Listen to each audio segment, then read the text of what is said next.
एक कलाकार म्हणून संस्कृती, जेव्हा तू काम करत असतेस, आपले काही तू म्हणालीस तसं नॉन निगोशिएबल्स असतात, आपले काही एथिक्स असतात, की मी जर काम करेन तर मी येईन तर मी प्रामाणिकपणा घेऊन येईन, मी येईन तर मी हार्डवर्कच घेऊन येईन, मी या पद्धतीने काम करेन. आणि आपण कुठेही गेलो तरी आपण ते एथिक्स कॅरी करतो त्या ठिकाणी. तुझ्या बाबतीत, संस्कृती बालगुडेच्या बाबतीत असे काय एथिक्स आहेत जे तुझे कोर आहेत, जे तुझे फंडामेंटल आहेत? Punctuality number 1. मला सहन होत नाही कोणी जर वेळेत नाही आलं. मला पेशन्स नाही आहे त्या गोष्टीचा. मला असं वाटतं वेळेत येणं अत्यंत बेसिक गोष्ट आहे, अत्यंत बेसिक गोष्ट आहे. त्यात काहीच त्यात हे नाही आहे. मी वेळेवर येते, मी बोस्ट नाही करत आहे. मला असं वाटतं हे लिखित आहे की तुम्ही वेळेवर पोचलं पाहिजे. कुठेही मीटिंग्स असू दे, सेट असू दे, काहीही असू दे. कितीतरी वेळेला असं होतं की जे आमच्याबरोबर काम करतात, मग हेअरस्टायलिस्ट असू दे किंवा मेकअप दादा असू दे, त्यांना 5 मिनटं पण उशीर झाला ना ज्ञानेश्वरी, आणि मी व्हॅनिटीमध्ये येऊन बसलेली असेल ना, त्यांना भीती वाटते आणि ते सॉरी म्हणतात. आणि नॉट बिकॉज ते मला घाबरतात, विषयच तो नाही आहे, पण त्यांना माहिती आहे की मला वेळेची किंमत खूप आहे. कोणीतरी मला खूप आधी सांगितलं होतं, जर तुम्ही वेळेची किंमत ठेवलीत ना तर वेळ तुमची किंमत ठेवते. आत्ता नाही कळणार, पुढे कळेल. मला अजिबात सेटवर ना मजा मस्ती ठीक आहे, पण एका पॉईंटला जेव्हा ती मजा मस्ती तुमच्या प्रोसेसमध्ये इंटरफेअर करायला लागते, त्याला मी सहन करू शकत नाही. माझा खूप सिम्पल धोरण आहे, you need to give respect and you to take respect. If you are not going to respect me, don't expect me to respect you. Already माझं असं होतं की मला जरा प्रॉब्लेम आहे लोकांना अप्रोच करायला किंवा बोलायला. मी खूप शाय होते त्याच्या बाबतीत. मी पटकन इन्वॉल्व नाही होऊ शकत, मी पटकन ओपन अप नाही होऊ शकत की चला मजा मस्ती आपण हा ही हू करतोय. मी ऑब्झर्व करते, मी थांबते, मी बघते आपलं कुणाशी कदाचित पटतंय ऑर समथिंग. कधी कधी असं होतं की आपण सिरियसलीच घेत नाही आपलं काम. मग मला असं होतं मला सिरियसली आणि सिन्सिअरली काम करायचं आहे, तर आपण ते करूयात. आणि खूप कमी कलाकार आहेत असे सुद्धा की जे sincerely who want to make a change with their art. आणि थँकफुली असं नाही आहे की मी बापरे खूपच वाईट कलाकारांबरोबर, अजिबातच नाही. I have got a good set of actors सगळीकडे.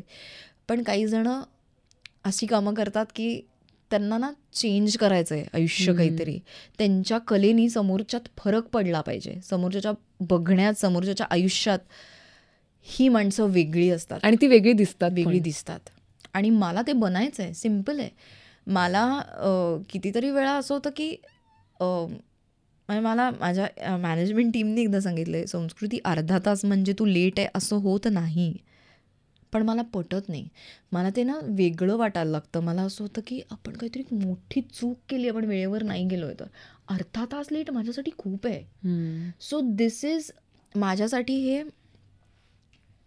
शक्यच नाही आहे. बाकीचं थोडंफार मी ॲडजस्ट करेन, मी करते सुद्धा. मी अशी नाही आहे की मी हे नाही असेल तर मी हे नाही करणार, मी हे नसेल सेटवर तर मी ते नाही करणार. डेफिनेटली नाही. आय अंडरस्टँड प्रत्येक डिपार्टमेंटचे कधी ना कधी वाईट दिवस असतात, कधी कधी काहीतरी चुकतं. पण दुसरी गोष्ट, I can't have you treat me like anything सेटवर. माझ्याशी मोठ्या आवाजात नाही बोलायचं सेटवर, ओरडा करून नाही. कारण का मी तशी नाही आहे आणि मला कोणी माझ्याबरोबर केलेलं आवडत नाही.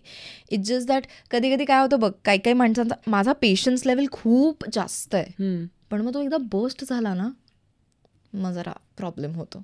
So I can't be grey too much. It's either black or it's either white. So तो कदाचित कधी कधी प्रॉब्लेम होतो, कारण का कधी कधी ग्रे राहणं महत्त्वाचं असतं की छान शब्दात समोरच्याला सांगायचा आपला मुद्दा काय आणि कुठे प्रॉब्लेम झाला. माझं असं होतं, हाऊ कुड यू, असं होऊच कसं शकतं. कारण खरं सांगायचं तर मी प्रॉब्लेमॅटिक अजिबात नाही आहे सेटवर, अजिबातच नाही आहे. सो या गोष्टी माझ्यासाठी खूप महत्त्वाच्या आहेत की रिस्पेक्ट दिला पाहिजे, रिस्पेक्ट घेतला पाहिजे from every other actor, from every other department, period. त्याला तिथे कॉम्प्रोमाइज नाही करू शकत आपण, आणि वेळ नाही कॉम्प्रोमाइज करू शकत मी कुठल्याच बाबतीत. मीटिंग साध्या गोष्टींबाबतीत, पार्टीजला पण मी वेळेवर जाते आणि सगळे म्हणतात ऐक 8:30चं टायमिंग दिलं म्हणजे 8:30ला नाही यायचं आहे, म्हणजे 9ला यायचं आहे, because it's a party. So जरा शिकणं थोडंसं हे आहे, पण ते होत नाही माझ्याच्याने, पण मी शिकतेय. पण या खूप खूप कमाल क्वालिटीज आहेत, let me tell you that. कारण मला असं वाटतं की अनेक दिवसांनंतर एक इंटरव्ह्यू इथे इतका वेळेत सुरू झालाय. पहिली गोष्ट, आपण 5 ठरवलेलं आणि 5ला आपण रोल करत होतो. सिरियसली? हो, मी फोन सायलेंट करताना मी बघितलं आणि आय वॉज लाईक 1 मिनिट, 5च वाजलेत, काय झालं हे. असं खूप वेळा होतं की म्हणजे स्वाभाविक आहे, लोक काय अडकतात, काहीतरी होतं वगैरे वगैरे, XYZ कारणं जी काय आहेत ती. पण त्या एका गोष्टीने पुढची किती एक मोठी चेन ऑफ माणसं थांबून राहतात, त्यांचं मग ते चालूच राहतं. ते चालू की प्रत्येकाला 10 ठिकाणी 10 कारणं देत राहायला लागतात. अनेक लोकांना खोटं बोलायला लागतं. ह्या सगळ्या गोष्टी अवॉइड होतात जर तुम्ही लाईक तू म्हणालीस वेळेत आलात तर. आणि त्याला फक्त थोडं प्लॅनिंग लागतं. आणि ना ते असं असतं की समजा तुम्ही 10 दिवस वेळेत येतात ना, लोकांना कळतं की तुम्ही वेळेत येताय. जेव्हा तुम्ही 11व्या दिवशी तुमचं लेट होतो ना, काही कारण असतं, ते सहन करतात की नाही यार, सगळे येतात, सगळे वेळेवर येतात, आज काहीतरी खरंच झालंय, त्यामुळे लोक ऍडजस्ट करतात. किंवा एक असतं ना, the ball is always in your court Wien your on time. की उद्या परवा कित्येकदा असं होतं की आपण वेळेवर 2 तास थांबायला लागलोय शॉर्टसाठी, की अरे शॉर्ट नाही झाला. कुणीही तुम्हाला म्हणू शकत नाही, आय एम सॉरी, कुणीही तुम्हाला म्हणू शकत नाही अरे पण तू वेळेवर नव्हतीस म्हणून पुढे डिले झाला. मी म्हणू शकते, मी तर रेडी आहे, डिले तुमच्याकडनं झाला. आणि म्हणण्याचा हे नाही आहे, पण why do we want to have fingers pointing at us? उगाच कोणीतरी कशाला बोलायचं. आपण आपल्या कामात परफेक्ट राहायचं, सिम्पल. मग तुम्ही माझ्या दिवसाचा उपयोग करून घ्याल, नको, ठीक आहे, मी 9 वाजता येणार कन्फर्म, मी 10 वाजता रेडी होणार, simple. So that I think ते माझ्याबरोबर कायम राहील for ever, which is great. आणि मला असं वाटतं जी माणसं माणूस म्हणून खूप चांगली असतात त्यांचं काम बघताना पण जास्त मजा येते आणि ते जास्त चांगल्या पद्धतीने पोहोचतं, बिकॉज तू म्हणालीस असं ते जेन्युइन असतं.